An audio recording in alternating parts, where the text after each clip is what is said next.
Vamos a mais uma resolução. Eu sou o professor Marcelo, muito bem-vindo ao canal do professor Marcelo. Vamos agora a uma sequência de vídeos para você que está se preparando para os vestibulares. Hoje vou resolver uma questão do vestibular da UFSC, questões de geografia. Vamos conferir, vamos aprender praticando muito exercício, muita questão. Espero que você goste. Vamos então resolver mais uma questão para vocês. Vamos ao enunciado. O que é a margem equatorial? A margem equatorial é uma região situada no litoral entre o estado do Amapá e o Rio Grande do Norte. Próxima à linha do Equador, a área se estende por mais de 2.200 quilômetros ao longo da costa. Na costa brasileira, a região abarca a Bacia Potiguar do Ceará, de Barreirinhas, do Pará-Maranhão e da Foz do Amazonas. Segundo a Petrobras, pelas características do óleo e pela estimativa dos volumes existentes, a margem equatorial desperta interesse não só da indústria brasileira, como também do mercado internacional de gás e petróleo. Deputados debatem a exploração. Então nós temos aqui um mapa da região, né, toda a foz do rio Amazonas e essa nova descoberta de petróleo na região. Então há uma polêmica existente entre o governo, né, e o setor de combustíveis que deseja, em modo geral, liberar e conseguir, né, todas as licenças para começar a explorar, e de um outro lado, os ambientalistas que lutam, né, falando aí da possibilidade ou do aumento da possibilidade de vazamento na região. Então, a Câmara dos Deputados promove uma comissão geral na segunda-feira, às 14 horas, para debater a exploração de petróleo na foz do rio Amazonas. A Petrobras está tentando conseguir uma licença para isso, mas o Instituto Brasileiro do Meio Ambiente e Recursos Não Renováveis, o IBAMA, já emitiu uma nota técnica apontando fragilidades e risco para autorizar essa exploração. Então vamos agora ver os enunciados da questão da UFSC para poder responder. Vamos então responder essa questão sobre a temática apresentada nos excertos e na imagem acima, que ocorre recursos energéticos e questão ambiental. É correto afirmar. A 01, a exploração de petróleo, pensa bem, a exploração de petróleo, né, no Brasil não ocorre, correto? Não ocorre com a perfuração em plataforma continental, como a que é apresentada na foz do rio Amazonas, o que gera insegurança ambiental para essa atividade. Então, essa afirmação aqui, ela está errada. Por quê, Marcelo? Na verdade, porque o Brasil, sim, ele extrai e perfura petróleo na plataforma continental. Então, as plataformas, né, tem as plataformas que ficam alto mar, mas quando fala o nome plataforma continental, está falando da primeira parte do relevo submarino, que é a primeira parte logo após o litoral. É ali, sim, que o Brasil extrai muito petróleo, na Bacia de Campos, no Recôncavo Baiano. Então, essa afirmação, ela está errada. A 02, a reserva energética discutida nos excertos constitui um recurso natural renovável. Não é renovável. Lembra disso, não é renovável. Então, nós temos o petróleo como uma fonte de energia não renovável. A 04, a existência dessas jazidas minerais está associada à sedimentação de matéria orgânica em processos geológicos. Sim, o petróleo é formado por restos de animais e plantas marinhas, zoo ou fitoplânctons, que vão entrar, né, em processo de decomposição, de sedimentação, e vão dar origem aos hidrocarbonetos. Esse lodo preto é o petróleo. Então, a 04, fácil, correta. A 08, a bacia sedimentar que constitui a margem equatorial é considerada uma região de sensibilidade social por abrigar unidades de conservação, terras indígenas, manguezais, corais, além da biodiversidade marinha. Sim, essa região tem toda essa polêmica pela riqueza, porque é uma área da foz do rio que vai ter, né, toda essa parte de uma grande biodiversidade. Então, a 08 correto, 12 por enquanto. Vamos ver se temos mais alguma correta. A 16, a substituição do petróleo como fonte de energia dos meios de transporte suscita interesse diverso na exploração de novas reservas, mas o lítio, por ser um recurso raro e disponível em maior quantidade no continente antártico, pode ser uma alternativa para essa tensão. Não, o lítio primeiro não é utilizado, né, como fonte de energia para combustível, é utilizado em baterias, em pilhas. Então, errado essa afirmação. E a 32, a existência dessa reserva de petróleo na margem equatorial coloca o Brasil, né, em uma posição confortável para a exploração de fracking. O que é isso, Marcelo? Isso é a extração de óleo associado, né, não ao petróleo, mas sim a rochas, ao folheiro, que é algo que é proibido em muitos locais do Brasil, em muitos municípios do Brasil. Nós temos mais de 300 municípios que proíbem. Proíbem por quê? Porque é muito perigoso. Quando extrai, né, gera todo um processo de vazamento, assim como o xisto, que se fala, o xisto betuminoso e pirobetuminoso. Então, é muito mais perigoso ao ambiente a extração de óleo a partir dessas rochas do que a própria extração do petróleo. Então, o gabarito dessa questão é 12. Vamos para a próxima? Vamos então à próxima questão. Solos e vida, uma relação direta e abrangente.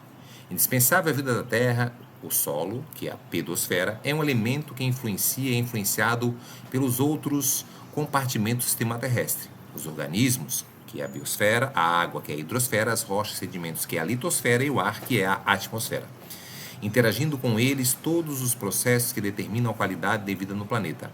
A degradação e o manejo inadequado do solo têm provocado desequilíbrio em fluxos hídricos, na emissão de gases de efeito estufa e na atenuação dos efeitos de poluentes, influenciando diretamente a regulação da qualidade de água e do ar. Sobre o uso no solo no Brasil, é correto afirmar. Bora lá? Então, a 01. A falta d'água vai muito além da escassez de chuvas e está intimamente ligada ao manejo do solo, pois problemas como erosão, compactação e impermeabilização do solo, além de reduzirem a quantidade de nutrientes na terra, prejudicam a infiltração e a filtragem da água para a recarga dos rios e aquíferos. Sim, verdadeiro. Não vamos esquecer que o solo é formado por água, ar, né, minerais, tá? E a matéria orgânica. Então, esses minerais são as rochas em si, que podem estar muito degradados, dando origem a um solo mais profundo, ou menos degradado, né, sofreu menos temperismo, que dá um solo mais pedregoso e mais raso. E quando há o manejo do solo, o uso pela agricultura principalmente, nós temos ali o que a gente chama de arado. O arado é colocar ar, o objetivo é esse, para potencializar ali, né, a fertilidade daquele solo. Depois vão jogar ali as sementes, adubo, né, material calcário para corrigir a acidez do solo e assim por diante.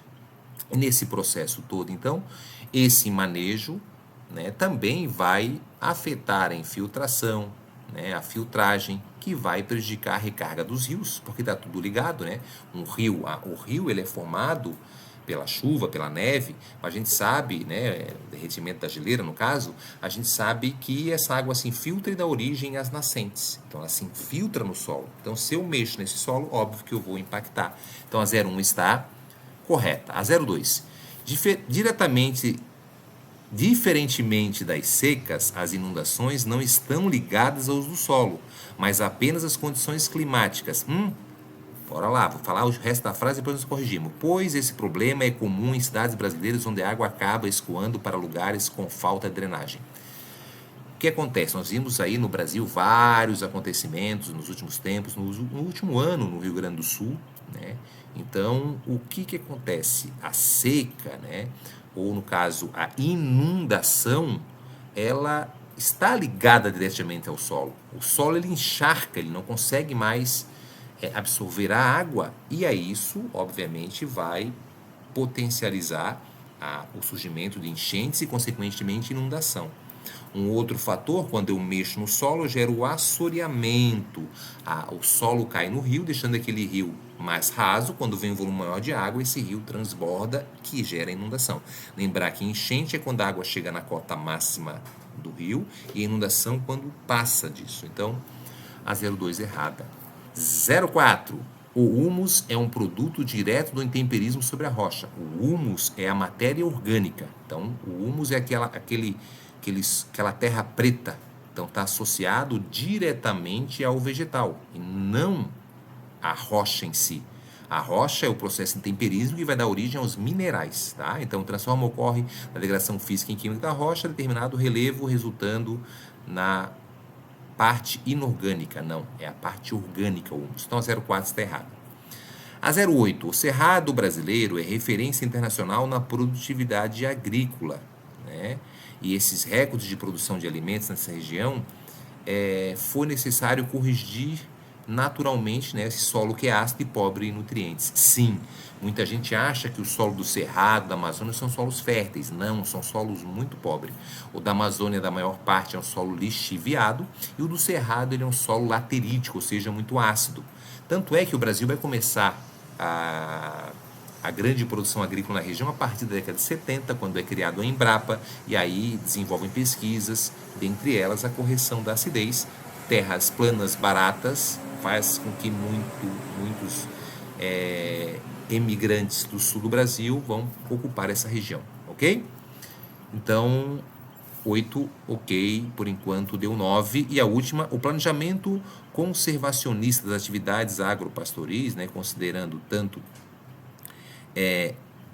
essa parte, né, como a aptidão agrícola dos solos, quando o relevo, o que aprimora a capacidade, né, de produção de forma sustentável. Sim, então o planejamento da conservação dessas atividades, eles consideram tanto a vocação ou aptidão agrícola do solo, quanto o relevo, para aprimorar a capacidade, né, de produção de forma mais sustentável. Então é isso. Então a gente tem, toda vez que há esse objetivo de fazer um planejamento, eles vão olhar qual é a vocação, qual é o potencial, né, como é que é o relevo dessa região e a capacidade de produzir e se adaptar a esse processo. Então deu 16, 24, 25. O gabarito dessa questão, 25.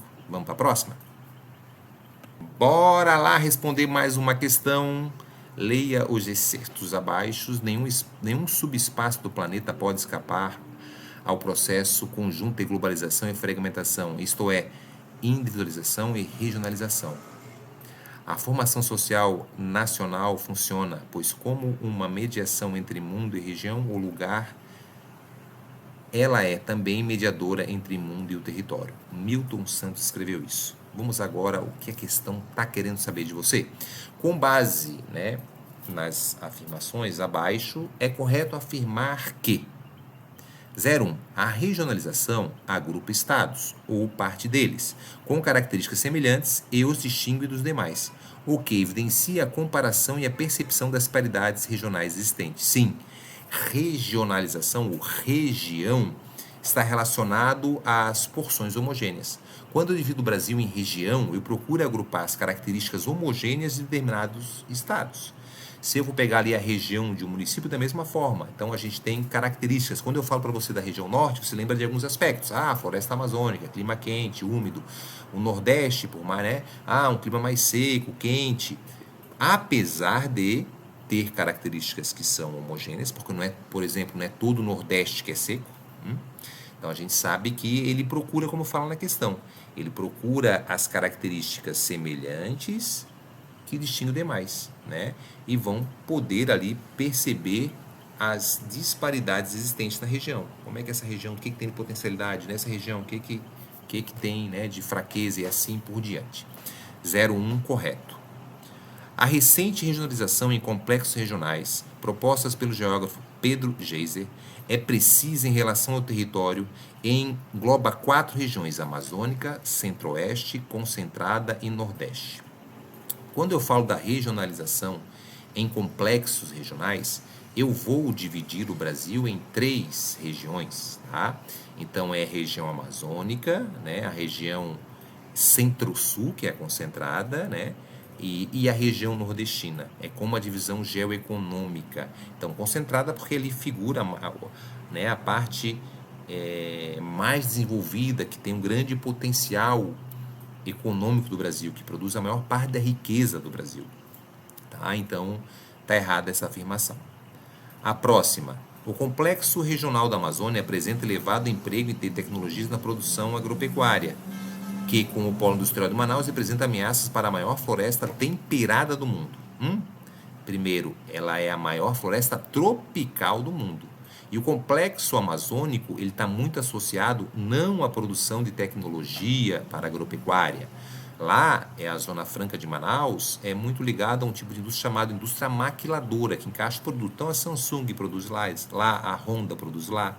Não estão ligados diretamente ao setor agropecuário, tá? Então, a 04 é errado. A 08, a Divisão Regional Política do Brasil, feita pelo IBGE, atualmente engloba 5 macro-regiões e 27 unidades políticas administrativas. Sim ou sim? Muito bem, sim. Então, são 5 regiões: Norte, Nordeste, Centro-Oeste, Sul e Sudeste, e 20 unidades políticas administrativas. E a 16, então, por enquanto, temos 9. Vamos ver se a 16 está certo ou errado. As maiores cidades, polo da região Nordeste, se concentram no Agreste, né? Está errado. A maior se concentra onde, Marcelo? Elas vão se concentrar no litoral, que é chamado Zona da Mata. O Nordeste são 4 sub-regiões: Zona da Mata, Agreste, né? Sertão e Meio Norte. O litoral, que é a Zona da Mata, é onde temos ali as principais, tá? E fazem a mediação entre o mundo, né, o território e os espaços regionais. Então, está errada. Então, nosso gabarito vai ficar qual? Vai ficar a 08 e a 01 vai ficar 9. Acertou? Bora lá para a próxima. Bora lá, questão 11. Vamos ver aí como foi essa questão. Será que foi tranquilo? Por enquanto, estamos tendo em média aí de 2 a 3 alternativas por questão. Isso é a média da maior parte da prova da UFSC. Tá? É média entre 2 e 3 corretas. Claro que temos questões com mais alternativas.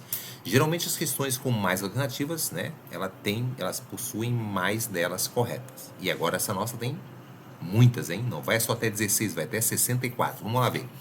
Sob a orientação espacial e as coordenadas geográficas, é correto afirmar: o movimento aparente do Sol ocorre pela translação, que tem o sentido de leste para oeste e determina a sucessão de dias e noites. Presta bem atenção. A translação é um movimento que vai ao redor do Sol.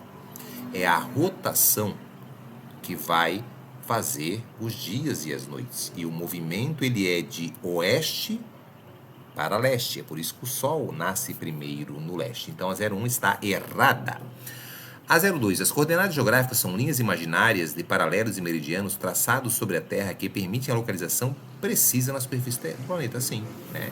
Então, as coordenadas é a ligação da latitude com a longitude. Então, esses paralelos e esses meridianos são traçados, o encontro deles formam uma coordenada geográfica. 02 está correto. Bora lá? Vamos então a 04. A contagem do fuso horário inicia-se no meridiano de Greenwich. Todos os fusos a leste desse meridiano têm as horas adiantadas e todos os fusos a oeste têm as horas atrasadas. Então, o meridiano de Greenwich é o meridiano central, 0 grau. Então, a partir dele, nós temos, usando ele como referência, os horários que estão à direita são adiantados e os horários que estão à esquerda são atrasados, tá? Então, certa essa afirmação. Vamos a 08. O território brasileiro está localizado totalmente no hemisfério ocidental e possui 4 fusos horários. Todos são atrasados em relação ao meridiano de Greenwich. Essa afirmação está correta, né? Quando está à esquerda lá de Greenwich, ou sempre o meu ponto que estiver à minha esquerda, ele está atrasado, né? Então nós temos lá, o primeiro fuso brasileiro é 30 graus oeste. Então 30 graus são 2 horas a menos de Greenwich. O segundo fuso brasileiro é o 45 grau, o litoral do Brasil, que é 3 horas a menos de Greenwich. O quarto fuso, a porção oeste do Brasil, né? Então nós temos ali 4 horas a menos, que é 60 graus oeste. E o quinto fuso pega o estado do Acre e um pedacinho do Amazonas. E aí sim, esse fuso vai ser o fuso, né, 75 graus, ou seja, 5 horas a menos de Greenwich. A próxima. Os lugares atravessados por um mesmo meridiano possuem a mesma latitude que circunda totalmente a esfera terrestre. Não é a latitude, o fuso horário é baseado pela longitude, ok? Então, a longitude, né, tende a ter próxima, nem sempre é a mesma. A gente sabe que, né, a gente tem ali o contorno que acaba sendo para poder não ter problemas. Para se pegar o litoral do Brasil, a gente vai ter ali naquela faixa dos 15 graus, naquela faixa, sim, tá? Então, não exatamente a mesma longitude, mas, né, dentro dessa mesma faixa nós temos ali, né, o horário correto. A próxima, as longitudes medidas em paralelos marcam a alteração da distribuição de energia solar no planeta durante o ano, pelo movimento de rotação. Né? É esse movimento ou é esse, né? Então nós temos a questão. Então a longitude ela é medida não em paralelo, e sim em meridianos. Então olha, essa palavrinha deixou alternativa. Marca a alteração da distribuição da energia solar pelo planeta durante o ano, através da rotação. Não? Então aqui tem uma salada de fruta nessa alternativa. Então durante o ano é a translação. Né? Então nós temos ali isso sim, o Sol pegando, né, não pelo meridiano, mas pelos paralelos. Né? Então não é a longitude, então é a latitude. Tentaram desconfundir de todas as formas. E a última, a ideia de direção na geografia é dada pela orientação, baseada nos pontos cardeais, colaterais e subcolaterais, sendo os pontos cardeais baseados no movimento aparente do Sol. Sim, o movimento que o Sol aparente, que aparenta, a gente tem a sensação de que o Sol se movimenta, né? Mas é a Terra que vai fazer esse movimento. Então, essa aparência de nascer no leste, chegar na zênite, que é o norte, se pôr no oeste, todo esse movimento, então, né, dá para nós essa sensação, essa ideia de direção baseado pelos pontos colaterais e subcolaterais, e os cardeais são baseados pelo isso. Então 64 está correto, somando aí todas as alternativas deu 78. Acertou? Bora lá para mais uma? Questão 13. Cinturão golpista com Níger. A África subsaariana sofre 6 golpes de Estado em 3 anos. Região do Sahel, localizada entre o deserto e a savana, é alvo da violência jihadista desde 2011, que reflete também na instabilidade política. Já era tarde de quarta-feira, quando milhares da Guarda Presidencial do Níger foram à TV Nacional comunicar à população que o governo do presidente Mohamed Bazoum, democraticamente eleito em 2021, havia caído, e que, a partir de então, as decisões seriam tomadas por uma junta. No discurso lido ao vivo, alegavam deteriorização contínua da situação da segurança e má governança econômica e social do país. Uma democracia frágil, recém-construída, que viu diversos golpes ou tentativas de golpe desde 60, quando finalmente conquistou a independência da França. Como o Níger, já são 6 governos derrubados por militares na África subsaariana desde 2020. Nos últimos 3 anos foram registradas iniciativas desse tipo no Mali, na Guiné, Burkina Faso, além de uma tentativa de golpe na Guiné-Bissau. Observe a figura abaixo. Então nós temos toda a região que foi apresentada aí, né, no mapa. Deixa eu devagarzinho aqui para baixar para vocês. Tá aqui. Então mostrando toda essa região subsaariana, né, região do Sahel, em volta do Saara, né, uma área que representa ali como moeda o franco CFA, que é a moeda, está aparecendo no mapa ali, que é a moeda controlada pela França, a moeda comum dessa região, desse bloco econômico. Então essa região, Burkina Faso, Mali, Níger, né, Guiné-Bissau, então são países, como relata o texto ali, com uma fragilidade política. E essa geopolítica do continente africano, então, vamos ver aqui a primeira alternativa. 1. Não há influência de grupos extremistas islâmicos no recente levantes na África subsaariana, que representa movimento estritamente militares sem apoio da população.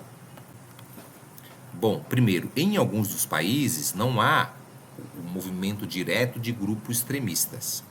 Porém, quando fala que não há o apoio da população, não, tem o apoio sim de parte da população que se vê, né, como única alternativa se grudar num determinado desses grupos para poder, então, né, ter a sua sobrevivência. Então, há sim um apoio de grande parte da população, principalmente da população ligada à religião. Então, os que têm, né, como base religiosa o fundamentalismo islâmico vão apoiar, né, todos esses movimentos liderados por esses determinados grupos.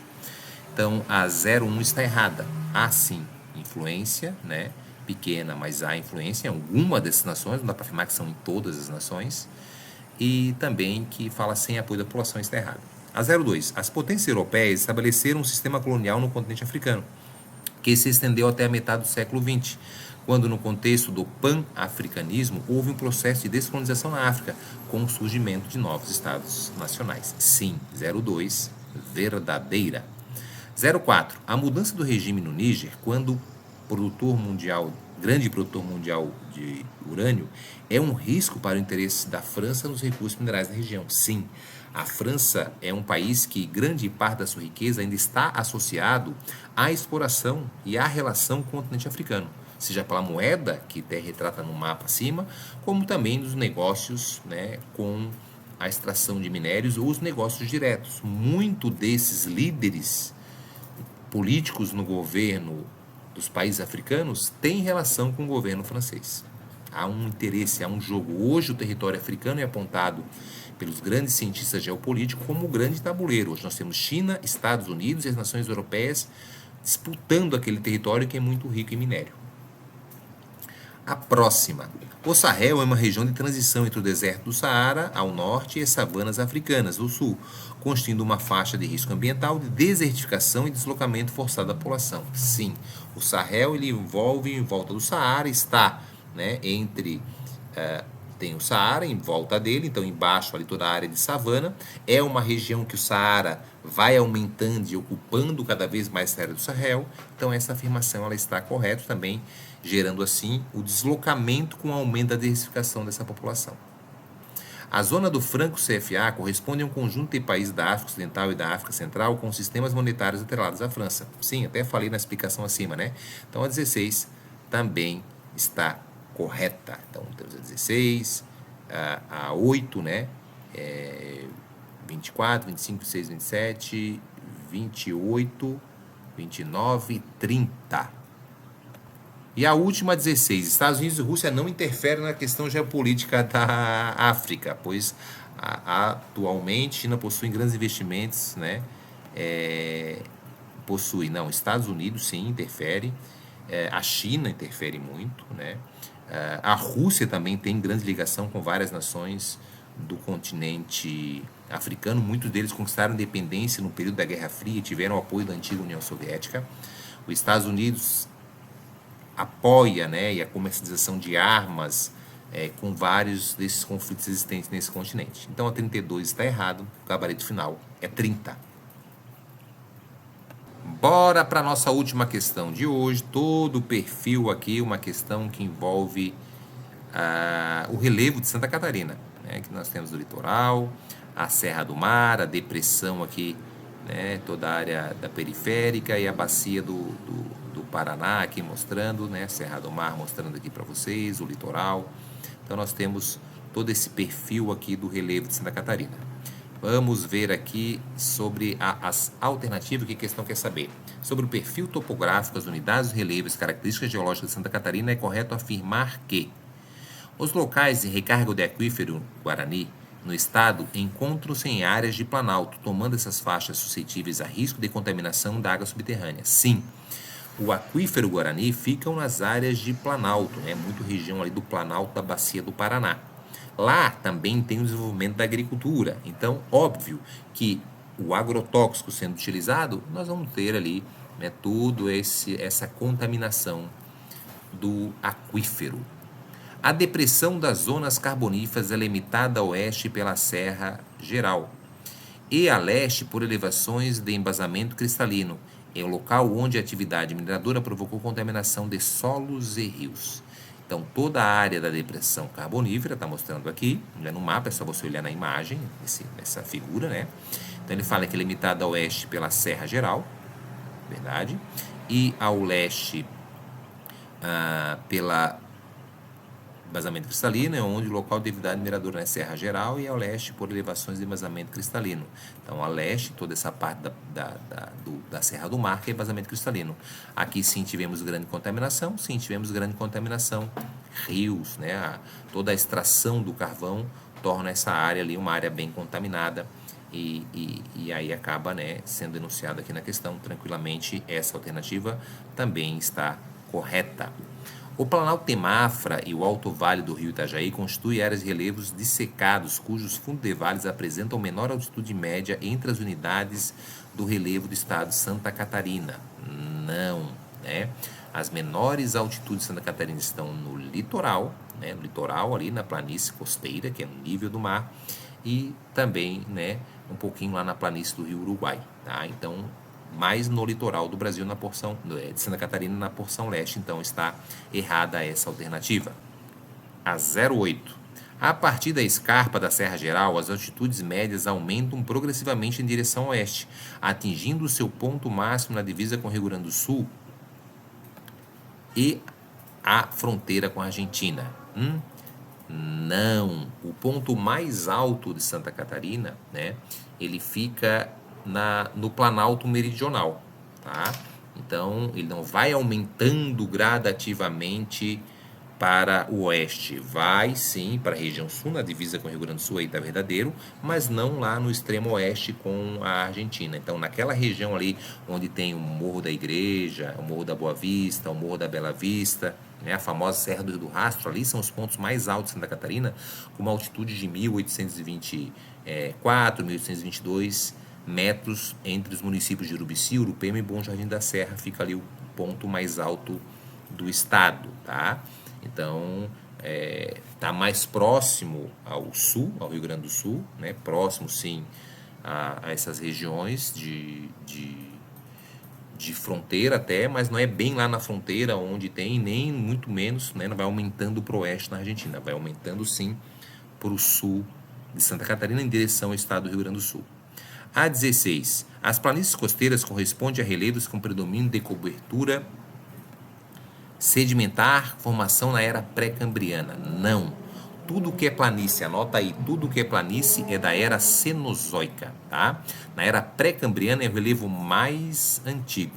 Então, a era pré-cambriana, no relevo mais antigo, nós estamos em Santa Catarina, é essa região da Serra do Mar. Então, isso sim é, né, escudo cristalino pré-cambriano, tá? A parte do Planalto da Serra Geral, ali é da era Mesozoica, um derramamento basáltico que ocorreu ali, dando origem ao solo de terra vermelha, tá? Então, essa alternativa está errada. E a 32, a porção catarinense da Serra do Mar se localiza no nordeste do estado, possuindo suas vertentes voltadas para leste e oeste, sendo o leste a maior declividade.